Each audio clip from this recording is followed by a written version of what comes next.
राधे राधे, जय श्री कृष्णा। मैं सीमा सिंह बड़ों को चरण स्पर्श, छोटों को प्यार और बराबर वालों को नमस्कार करती हूँ। आज हम पुरुषोत्तम मास के महात्म्य का तीसरा अध्याय सुनेंगे। इस अध्याय में हम सुनेंगे कि मल मास का अपमान होने के कारण वह क्यों दुखी हो जाता है। साथ ही इस अध्याय में हम पुरुषोत्तम मास की महत्ता और महिमा को जानेंगे। इस अध्याय में हम पुरुषोत्तम मास के स्नान की कहानी सुनेंगे और अंत में पुरुषोत्तम भगवान की आरती सुनेंगे। आइए अब हम पुरुषोत्तम मास का तीसरा अध्याय सुनते हैं। सभी ऋषिगण बोले कि हे सूत जी, युधिष्ठिर के मित्र नारायण ने नारद जी से जो उत्तम वाक्य कहे वह हमें विस्तार से सुनाइए। सूत जी बोले कि हे ऋषियों, नारायण भगवान ने नारद जी से जो सुंदर वचन कहे थे वे तुम मुझसे सुनो। तब सूत जी ऋषि मुनियों को कथा सुनाने लगे और सभी ऋषि मुनि एकाग्रचित होकर सूत जी से पुरुषोत्तम मास के महात्म्य को सुनने लगे। सूत जी बोले कि तब नारायण भगवान नारद जी से बोले कि हे देव ऋषि नारद, भगवान श्री कृष्ण ने राजा युधिष्ठिर से जो कहा था वही मैं तुमसे कहता हूँ। एक समय धर्मराज युधिष्ठिर दुर्योधन और उसके भाइयों से छल में जुए में हार गए थे और बड़े बड़े महारथियों के सामने ही दुष्ट दुशासन ने अग्निकुंड से उत्पन्न हुई धर्मपरायणा द्रौपदी के बालों को पकड़कर खींचा था। और जब साड़ी खींचने लगा तब श्री कृष्ण भगवान ने आकर द्रौपदी की रक्षा करी। उसके बाद युधिष्ठिर आदि पांडव अपना राज्य छोड़कर काम्यक वन को चले गए। वहां पांडव अपनी द्रौपदी के साथ वनवासियों की भांति वन में कंद मूल फल खाकर दुख पूर्वक जीवन व्यतीत करने लगे। देवकी नंदन श्री कृष्ण भगवान उनको दुखी देखकर मुनियों सहित काम्यक वन में गए। तब युधिष्ठिर, भीम, अर्जुन श्री कृष्ण भगवान को देखकर ऐसे खुश हो गए मानो उनकी देह में प्राण आ गए हों।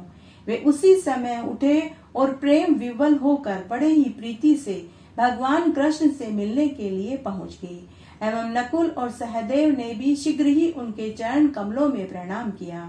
द्रौपदी ने भी कमजोरी वश धीरे धीरे चलकर श्री कृष्ण भगवान के चरणों में प्रणाम किया। श्री कृष्ण भगवान ने युधिष्ठिर आदि भाइयों को रूरु मृग के वस्त्र पहने, धूल से सने हुए कपड़े, रूखे शरीर और सिर के बाल बिखरे हुए दुखी रूप में देखा। उसी अवस्था में द्रौपदी को भी दुखी देख श्री कृष्ण भगवान भी सम दुखी हो गए। जब विश्व आत्मा भक्त वत्सल भगवान ने धृतराष्ट्र के दुर्योधन आदि सब पुत्रों को भस्म करने के लिए कोप किया तब उनकी भ्रुकुटियां टेढ़ी हो गई, आंखें चढ़ गई, करोड़ों महाकाल जैसा उनका मुख विकराल हो गया, मानो प्रलय काल की अग्नि की लपटें उठी हो। दांतों को पीसते हुए ऐसा प्रतीत होने लगा मानो त्रिलोकी को अभी वे भस्म कर देंगे। जिस प्रकार सीता जी के वियोग से संतप्त होकर श्री रामचंद्र जी भगवान को रावण पर क्रोध आया था, ठीक उसी प्रकार श्री कृष्ण का स्वरूप हो गया। तब अर्जुन श्री कृष्ण भगवान के इस स्वरूप को देखकर भय से थर थर कांपने लगा और दोनों हाथ जोड़कर युधिष्ठिर तथा द्रौपदी सहित सब उनको प्रसन्न करने के लिए हाथ जोड़कर स्तुति करने लगे। अर्जुन बोले कि हे कृष्ण, हे जगन्नाथ, हे नाथ, मैं जगत से बाहर नहीं हूँ। हे जगत के रक्षक, आप हमारी रक्षा करिए। जिसके दृष्टि टेढ़ी करने मात्र से ब्रह्मा का भी पतन हो जाता है, उसके कोप से क्या नहीं हो सकता, यह कौन नहीं जानता। अतः हे जगतपते, आप संहार करने वाले अपने इस क्रोध को त्यागिए, नहीं तो आपके क्रोध से संसार में प्रलय हो जाएगी। आप सब तत्वों के ज्ञाता, सब कारणों के कारण, स्वरूप, वेद वेदांग के बीज के भी बीज ईश्वर श्री कृष्ण, मैं आपको नमस्कार करता हूँ। आप ही चराचर जगत के उत्पन्न करता, सब मंगलों के मांगल्य बीज स्वरूप हैं, सनातन है। आप अपने रचे हुए विश्व का एक व्यक्ति के अपराध के कारण क्या नाश कर देंगे। ऐसा कौन होगा जो मच्छरों के भस्म करने के लिए अपना सम का घर जला दे। श्री नारायण भगवान नारद जी से आगे बोले कि शत्रुओं को मारने वाले अर्जुन ने जनार्दन श्री कृष्ण भगवान से हाथ जोड़कर नमस्कार किया। सूत जी आगे बोले कि हे ऋषि मुनियों, तब श्री कृष्ण भगवान ने अपना क्रोध त्याग कर चंद्रमा के समान शीतल हो गए। तब पांडवों ने श्री कृष्ण भगवान को शांत देखकर सुख पाया। प्रेम से प्रफुल्लित मुख को देखकर युधिष्ठिर आदि सभी ने श्री कृष्ण भगवान को प्रणाम किया और कंद मूल फल आदि देकर उनकी पूजा और स्तुति करने लगे। सूत जी महाराज सभी ऋषि मुनियों से आगे बोले कि उसके बाद श्री नारायण भगवान बोले, दीन बंधु वत्स वत्सल श्री कृष्ण भगवान को प्रसन्न जान प्रेम मग्न हो सिर झुकाकर हाथ जोड़कर अर्जुन ने बार बार प्रणाम किया और भगवान से उन्हीं प्रश्नों के विषय में पूछा जिन प्रश्नों को आपने हमसे पूछा है। अर्जुन के इस प्रकार के प्रश्न को सुनकर श्री कृष्ण भगवान एक घड़ी मन में विचार कर मित्र पांडवों और पतिव्रता द्रौपदी को ढांढस बंधाकर हितकारक वचन बोले कि हे महाराज, हे शत्रुओं के लिए अजय, अब मेरा उत्तर सुनो। तुमने ऐसा अपूर्व प्रश्न किया है जिसका उत्तर देने में मैं समर्थ नहीं हूँ। यद्यपि इस प्रश्न का उत्तर गूढ़ से भी गूढ़, ऋषियों को भी अगम्य है, तो भी हे अर्जुन, मैं तुम्हारी मित्रता और भक्ति के कारणवश अवश्य तुम्हें बताऊंगा। हे पांडवों, इसका उत्तर बड़ा ही पेचीदा है, अतः क्रम से सुनो। चैत्र आदि जो 12 महीने हैं, शुक्ल और कृष्ण पक्ष लव 60 रेणु, घड़ी 60 पल 24 मिनट, याम 3 घंटे का समय, 3 प्रहर की रात्रि, 6 ऋतुएं शिशिर वसंत ग्रीष्म वर्षा शरद हेमंत, मुहूर्त 12 क्षण या 48 मिनट, दोनों अयन उत्तरायण दक्षिणायन, हायन वर्ष संवत सौर चांद सावन बृहस्पत्य युग सतयुग त्रेता द्वापर कलयुग तथा पराध से लेकर जितने काल याचक हैं, एक की संख्या से लेकर शंख महाशंख तक, नदियां सप्त सागर, क्षीर सागर, लवण सागर, दधि सागर, घृत सागर, सुरा सागर, इक्षु सागर, स्वादु सागर, हद अगाध जल वाले कुंड, काली अदह आदि प्रसिद्ध कूप, सब विश्व के कुएं, वापी बावड़ियां, पल्लव निर्जन, झरने लताएं, औषधियां, अनेक प्रकार के वृक्ष, बांस, विविध जाति के पेड़, पीपल, बरगद, नीम, गूलर, पारिजात आदि वनस्पति, बिना फूल लगे उगने वाले पेड़, नगर, गांव, गिरी समूह, गोवर्धन, द्रोण आदि, पुरियां, पुण्य पतन, ऋषि पतन आदि, ये सभी मूर्तिमान हैं जो अपने विशिष्ट गुणों से पूजे जाते हैं। उनमें ऐसा कोई नहीं है जो अपने अपने अधिष्ठाता देवों से वर्जित हो। ये सब अपने अपने समय में पूजे जाने पर फलदाता होते हैं। अपने अपने स्वामी के संयोग के माध्यम से वे सभी सौभाग्यशाली हैं। हे अर्जुन, कदाचित उस समय अधिक मास आया, उसको सब लोग असहाय, निंदनीय, अपूज्य, मलमास, रवि संक्रांति से वर्जित ऐसा कहने लगे। मल रूप होने से अछूत और शुभ कर्मों के लिए निंदित होने के कारण कांतिहीन, निरुद्धोती, अत्यंत दुखी, थकित शरीर, चिंता से घिरा, मलिन, मुर्दा की तरह हृदय में धैर्य धारण कर मल मास मेरी शरण में बैकुंठ में जहाँ मैं रहता हूँ वहीं पहुँचा। अंतःग्रह में गया हुआ वह मुझको विनीत भाव में दिखाई दिया। तब अमूल्य रत्नों से जड़ित सुवर्ण के सिंहासन पर बैठा हुआ मुझे देखकर वह दंडवत करके नियमित हो हाथ जोड़ नेत्रों से आंसुओं को छोड़ता हुआ धैर्य धारण कर गदगद वाणी से प्रार्थना करने लगा। सूत जी बोले कि इस प्रकार वह नारायण कहकर शांत हो गया।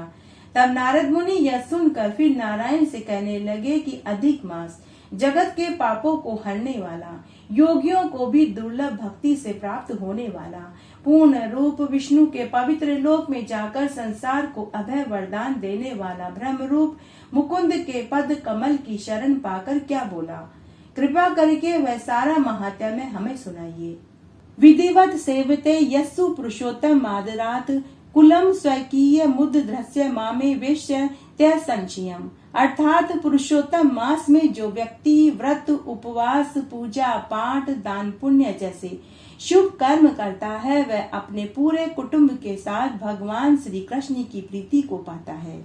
पुरुषोत्तम मास में दीप दान, अन्न दान, वस्त्र दान, श्रीमद् गीता जैसे धार्मिक ग्रंथ का दान करने का अक्षय फल प्राप्त होता है। दान हमेशा अपनी सामर्थ्य अनुसार सत्पात्र व्यक्ति को करने से अधिक फल मिलता है। मल मास में शंख पूजा का विशेष महत्व है क्योंकि शंख लक्ष्मी का प्रतीक है। इसलिए जो व्यक्ति नियमित रूप से शंख की पूजा करते हैं उन्हें कभी भी धन की कमी नहीं होती। मल्ल मास में 3 दिन पवित्र नदियों में स्नान करने से अश्वमेध यज्ञ व राजसूय यज्ञ करने जितना फल मिल जाता है। इस मास में जो व्यक्ति पूरे विधि विधान से गायत्री मंत्र का जाप करते हैं उन्हें कभी भी रोग शोक दुख नहीं सताता। वह दीर्घायु संतान सुख को प्राप्त करता है। मल मास में रोज सुबह शाम तुलसी जी की पूजा करने, दिया बाती करने, भोग लगाने से कभी यमराज का भय नहीं सताता। जो व्यक्ति पूरे मल मास में एक गरीब व्यक्ति या एक अबोध कन्या को भोजन कराता है, दक्षिणा देता है, उन्हें कभी भी दरिद्रता का मुंह नहीं देखना पड़ता। उनका घर अन्न के भंडार से भरे रहते हैं। जो व्यक्ति मल मास की दोनों एकादशियों का उपवास करते हैं उन्हें पूरे मास में स्नान और व्रत करने का फल मिल जाता है। मल मास में हर शनिवार को पीपल के पेड़ की पूजा करने, कच्चे दूध दही से सींचने, संध्या के समय आटे का सरसों के तेल का चौमुखा दीपक जलाने से कर्ज में मुक्ति मिलती है। जीवन में कभी कोई पीड़ा नहीं सताती। घर में लक्ष्मी का वास होता है। पुरुषोत्तम मास में पूरे माह दक्षिणावर्ती शंख में गंगा जल भर कर विष्णु भगवान को स्नान कराने से घर में कुबेर का भंडार भर जाता है। पुरुषोत्तम मास में दान किस तरह करें और कौन सी तिथि को कौन सा दान करने का अधिक फल मिलता है।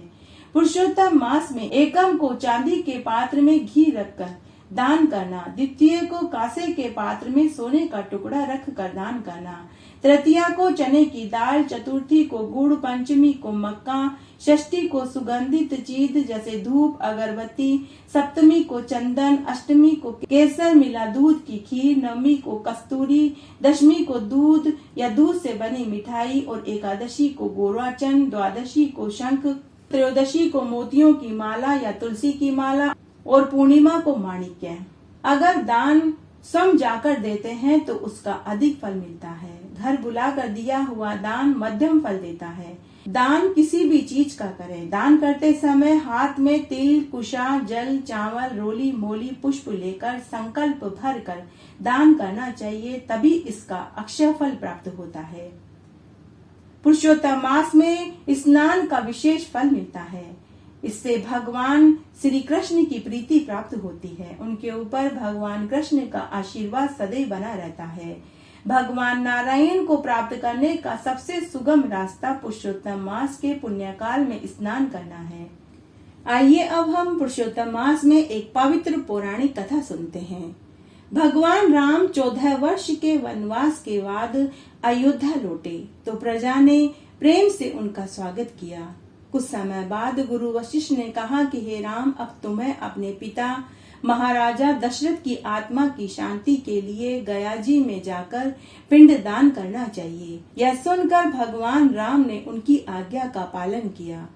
वे गयाजी धाम और फल्गु नदी के अपार सौंदर्य और धार्मिक महिमा के बारे में पहले से ही जानते थे। सीता और लक्ष्मण की भी फल्गु के निर्मल जल में स्नान करने की इच्छा थी। भगवान राम ने उन्हें भी अपने साथ चलने की अनुमति दे दी। रथ में बैठकर तीनों फल्गु नदी के तट पर पहुँचे। मंद मंद बहती फल्गु की शांत स्वच्छ धारा देखकर सभी मंत्रमुग्ध हो गए। सुंदर वेश धारण कर श्वेत वस्त्रों में लिपटी हुई फल्गु राम के पास आई और मुस्कुराते हुए बोली कि हे राम, मैं आपके दर्शन पाकर धन्य हो गई। तब भगवान श्री राम ने कहा कि हे कल्याणी, धन्य तो हम हुए हैं तुम्हारे तट पर आकर। बस एक ही अनुरोध है कि पिंडदान अपनी उपस्थिति में स्वीकार करवा देना। तब फल्गु नदी ने हाथ जोड़कर स्वीकार कर लिया और बोली कि हे प्रभु, मैं इसीलिए आई हूँ। इससे मेरी महिमा और बढ़ जाएगी। मेरी सुंदरता का सभी बखान करेंगे। फल्गु नदी ने ये सारी बातें अहंकार में भर कर कही। पिंडदान का समय पहले से ही निश्चित था।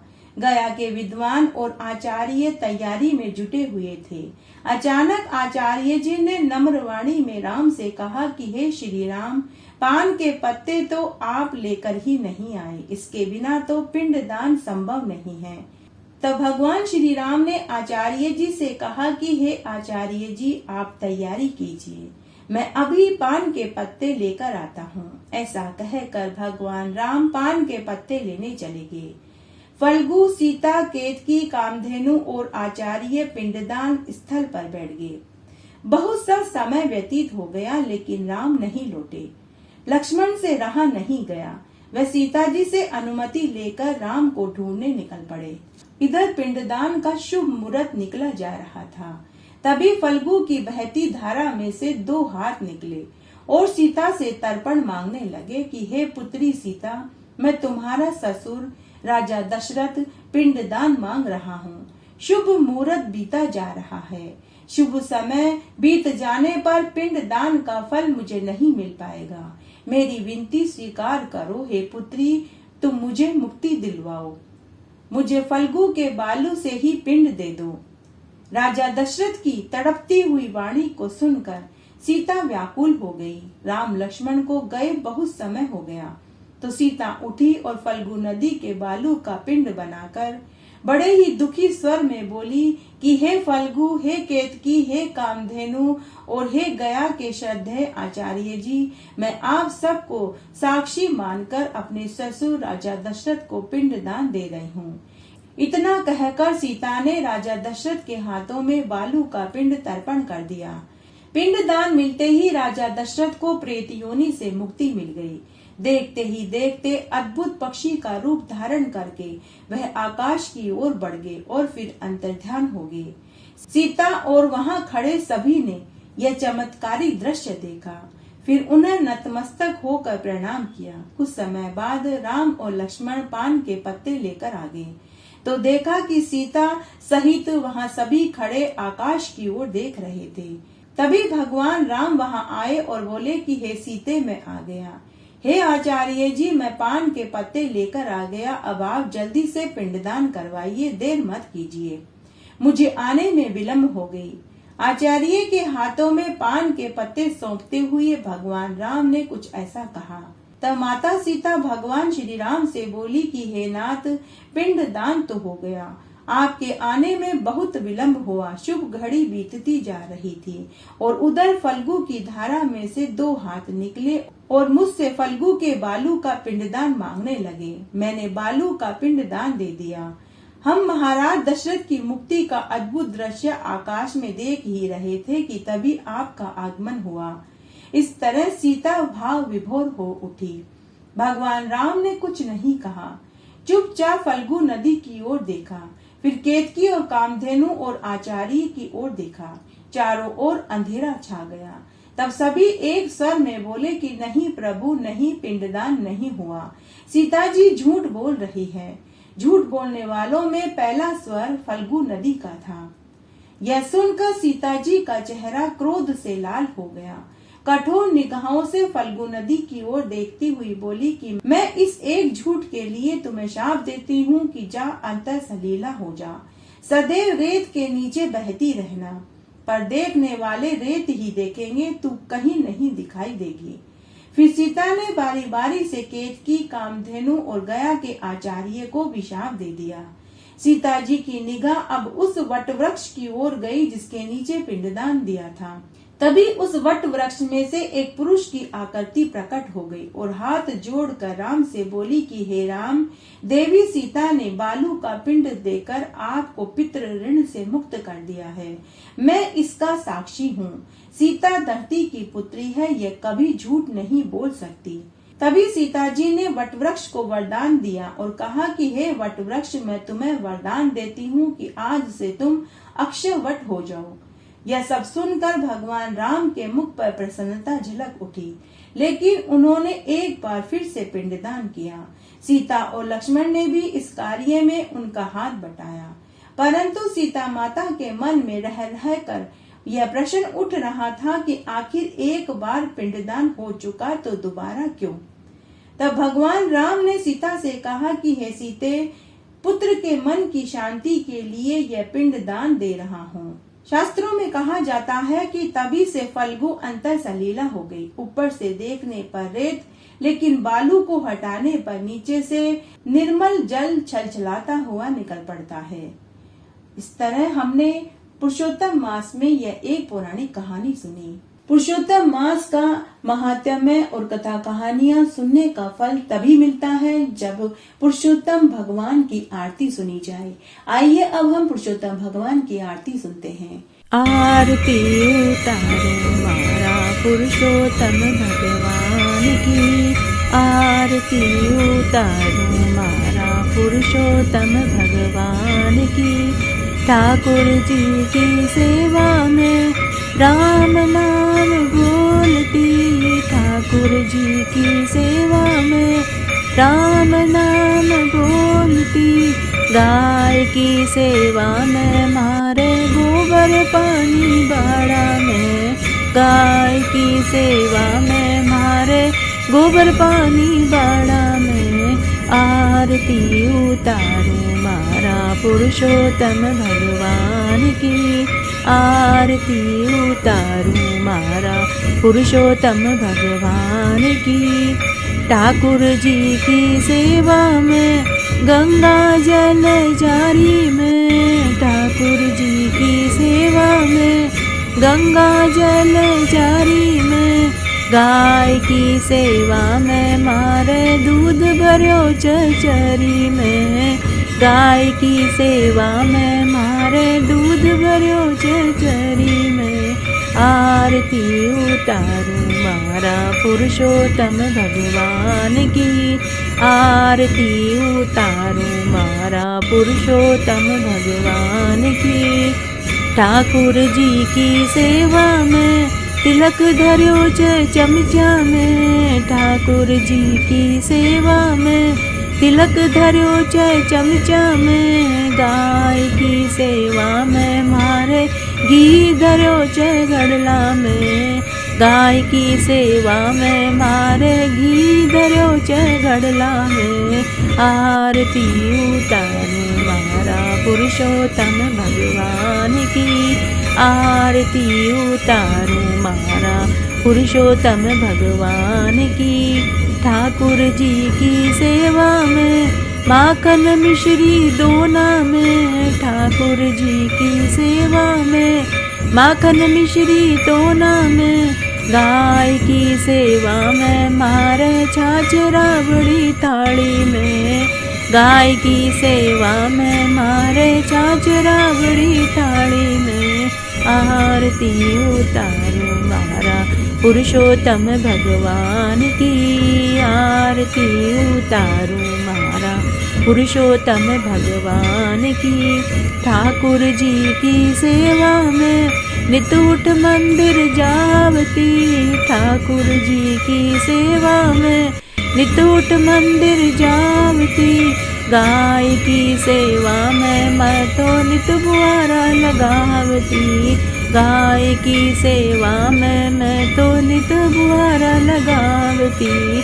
आरती उतारो मारा पुरुषोत्तम भगवान की, आरती उतारो मारा पुरुषोत्तम भगवान की। ठाकुर जी की सेवा में सखियाँ खड़ी छ मंदिर में, ठाकुर जी की सेवा में सखियाँ खड़ी छ मंदिर में। गाय की सेवा में मारे साथ ग्वाला आंगन में, गाय की सेवा में मारे साथ ग्वाला आंगन में। आरती उतारो मारा पुरुषोत्तम भगवान की, आरती उतारो मारा पुरुषोत्तम भगवान की। ठाकुर जी की सेवा में तुलसी माला फेरती, ठाकुर जी की सेवा में तुलसी माला फेरती। गाय की सेवा में मारे गले कुमारी सोना की, गाय की सेवा में मारे गले कुमारी सोना की। आरती उतारो मारा पुरुषोत्तम भगवान की, आरती उतारो मारा पुरुषोत्तम भगवान की। ठाकुर जी की सेवा में बैकुंठा में जावती, ठाकुर जी की सेवा में बैकुंठा में जावती। गाय की सेवा में मैं तो वे तरनी तर जावती, गाय की सेवा में मैं तो बेतरनी तर जावती।